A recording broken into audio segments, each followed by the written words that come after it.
بسم اللہ الرحمن الرحیم، السلام علیکم ناظرین۔ وزیر داخلہ محسن نقوی نے کہا ہے کہ پی ٹی آئی 8 فروری کے احتجاج کی کال پہ نظر ثانی کرے۔ اس سے ہم درخواست کریں گے جیسے ہم نے پہلے درخواست کی تھی، یعنی 26 نومبر کو، اور اگر انہوں نے درخواست نہ مانی تو پھر ایسا ہی ہوگا جیسا پہلے ہوا تھا۔ ناظرین، اتفاق سے 26 نومبر کے قتل عام کے ایک عینی شاہد سے میری آج ملاقات ہوئی۔ ان سے چند سوالات پوچھے اور کچھ ویڈیوز لیں۔ ایک ویڈیو میں جب ایک پی ٹی آئی کارکن کو گولی لگی اور جب اسے اٹھا کے لے جایا جا رہا تھا تو اس وقت انہوں نے اپنے موبائل سے ویڈیو بنائی۔ وہ ویڈیو بھی میں آپ کو دکھاتا ہوں۔ ان کا نام ہے دانیال خان نیازی۔ اس ٹائم ہم ڈی چوک میں اور ان کی شدیدیت دیکھو، سیدھی گولیاں چلا رہے ہیں۔ ایک پی ٹی آئی کے کارکن کو انہوں نے گولی ماری ہے، یہ دیکھ لو، یہ گولی دیکھ لو۔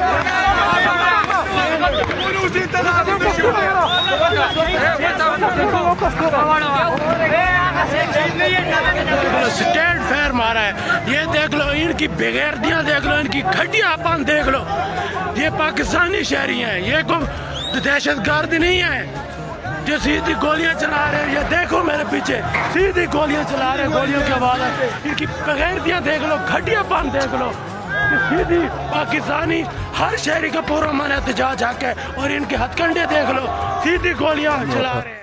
تو ان سے پوچھتے ہیں کہ یہ اس شام کا احوال بیان کریں کہ کیا دیکھا انہوں نے اپنی آنکھوں سے موقع پر، اور بیچ میں ان کے ویڈیو کلپس بھی میں آپ کے ساتھ شیئر کروں گا جس میں موقع پر جب ایک بندے کو گولی لگی ہے اس کو اٹھا کر لے کے جا رہے ہیں تو اس موقع پر انہوں نے اپنی جو کیمرہ تھا موبائل کا اس سے ریکارڈنگ کی تھی۔ تو دانیال صاحب، آپ بتائیں گے کہ کس طرح یہ سارا واقعہ رونما ہوا؟ بالکل 26 نومبر کو جو یہ واقعہ ہوا، ہم اس کے اندر موجود تھے۔ آپ کی آنکھوں کے سامنے گولی؟ ہماری آنکھوں کے سامنے اسٹریٹ فائر انہوں نے کی ہے، اسٹریٹ گولیاں لگی ہیں۔ ایک لڑکا میرے ساتھ تھا، اسے کندھے میں آ کے گولی لگی ہے۔ اس کو ہم لوگوں نے اٹھا کر پھر ہاسپٹل میں لے کے گئے ہیں، جو قریب کا ہاسپٹل تھا پولی کلینک، اس میں لے کے گئے۔ کافی نوجوانوں کو گولیاں لگی ہیں۔ یہ کہتے ہیں کہ گولی ہم نے نہیں چلائی۔ گولی کس طرح نہیں چلائی؟ ویڈیو سوشل میڈیا کے اوپر موجود ہے، ہم نے اپنی آنکھوں سے دیکھا ہے کہ انہوں نے اسٹریٹ فائر مارے ہیں۔ اور ایک سنیپر تو ہمارے سامنے لڑکوں نے، وہ بلڈنگ کے اوپر بیٹھا ہوا تھا ایک شخص رینجر کا، اسے نوجوانوں نے سنیپر چھین کے نیچے لے کے آئے ہیں ہمارے سامنے۔ یہ کہتے ہیں نا کہ سنیپر کی گولیاں نہیں چلی، وہ نہیں چلی۔ جو سامنے ویڈیو بھی سوشل میڈیا پہ موجود ہے، وہ سنیپر کہاں سے آ گئی تھی؟ اوپر وہ اور بیٹھ کہتے کے ہیں کہ گولیاں جو چلا رہے ہیں۔ اپنے موبائل نکال کر ویڈیو بنانے کی کوشش کرتا تھا اس کے اوپر فائر آتا تھا سنائپر کا۔ بالکل ایسے ہی تھے، سنیپر والے ہر بلڈنگ کے اوپر بیٹھے ہوئے تھے، جو قریب قریب کے ڈی چوک کی جو بلڈنگیں تھیں ان کے اوپر انہوں نے بٹھائے ہوئے تھے۔ سنیپر کی گولیاں لگی ہیں، سامنے بھی آئی ہیں، جن کی ڈیتھ ہوئی ہے ڈاکٹروں نے بھی رپورٹیں دی ہوئی ہیں۔ پھر انہوں نے پریشر بھی ڈالا ہوا تھا ڈاکٹروں کے اوپر ہاسپٹل میں کہ ان کو رپورٹ نہ دو۔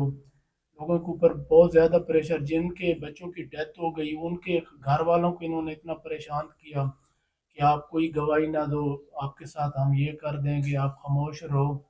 لیکن یہ خاموش کس کو کرائیں گے؟ یہ جو فائرنگ کا سٹارٹ ہوا تھا یہ اس دن 26 نومبر کو کس ٹائم شروع ہوئی تھی؟ 26 اور 27 نومبر کی درمیانی رات تھی وہ۔ یہ گولیاں تو انہوں نے جب بلیو ایریا کے اندر بھی قافلہ جب انٹر ہوا نا، گولیاں تو انہوں نے اس ٹائم شروع کر دی تھی۔ کتنے بجے؟ تقریباً 2 بجے کے قریب انہوں نے فائرنگ تو شروع کر دی تھی۔ دن 2 بجے؟ دن 2 بجے انہوں نے ہوائی فائرنگ کی، اسٹریٹ فائر انہوں نے بریسٹ نکالے۔ لیکن انہوں نے اس ٹائم سمجھا کہ ہم گولیاں چلائیں گے عوام بھاگ جائے گی، پیچھے ہٹ جائے گی، لیکن ہم لوگ تو تھان کے گئے ہوئے تھے کہ یا مرنا ہے یا آزادی لینی ہے، جو ہوگا ہم تو حق سچ پہ چڑھ۔ لیکن ہمیں یہ امید نہیں تھی کہ ہماری حفاظت کے لیے وہ ہمارے پہ گولیاں چلائے گی، یہ ہمیں امید نہیں تھی کہ وہ ایسا بھی کام کریں گے۔ تو یہ جو پہلے جو فوٹیجز آئی تھی اس میں لوگ جب آتے ہیں وہاں پر انٹر ہوتے ہیں تو وہ سیکورٹی اہلکاروں کے ساتھ گلے مل رہے ہوتے ہیں، پہلے تو یہ صورتحال تھی۔ بس یہی ہے نا، یہی تو دھوکہ ہے کہ وہ گلے سے لگا کے پیچھے پیٹھ پہ وار کرنے والی بات ہے۔ انہوں نے پہلے گلے لگایا، جپیاں ڈالی، نعرے، عوام نے بھی اتنے محبت کی ہے کہ ہم ہمارے دشمن تو نہیں ہیں،